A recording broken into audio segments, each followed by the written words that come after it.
দেশের সামনে একটি গুরুত্বপূর্ণ অধ্যায় ত্রয়োদশ জাতীয় সংসদ নির্বাচন। আর এই নির্বাচনকে ঘিরেই বরিশাল বিশ্ববিদ্যালয়ের শিক্ষার্থীদের মধ্যে চলছে মিশ্র প্রতিক্রিয়া। কেউ আশাবাদী, আবার কেউ উদ্বিগ্ন। তবে সবার একটাই প্রত্যাশা, একটি সুষ্ঠু, নিরপেক্ষ ও গ্রহণযোগ্য নির্বাচন। ক্লাসরুমের বাইরে এমন চায়ের দোকানের আড্ডায় শিক্ষার্থীরা কথা বলছেন দেশের ভবিষ্যৎ নিয়ে। তাদের একটাই চাওয়া, একটি সুষ্ঠু ও অংশগ্রহণমূলক নির্বাচন। আমরা শুধু প্রতিশ্রুতি নয়, বাস্তব পরিবর্তন দেখতে চাই।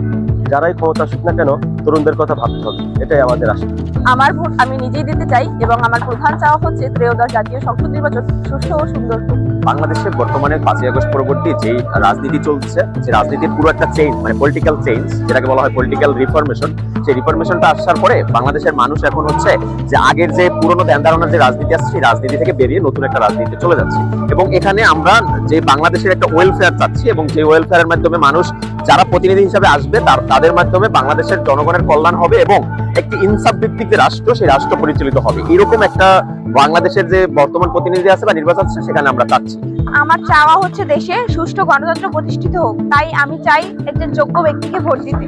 জাতীয় সংসদ নির্বাচনে এমন শাসন ব্যবস্থা কায়েম হোক, বাংলাদেশের যে সাংবিধানিক প্রতিষ্ঠানগুলো আছে সেই প্রতিষ্ঠানগুলো কার্যকর করা হোক এবং সেভাবে দেশ পরিচালিত হোক। ব্যক্তি শাসনের পরিবর্তে প্রাতিষ্ঠানিক শাসন বাংলাদেশ কায়েম হোক।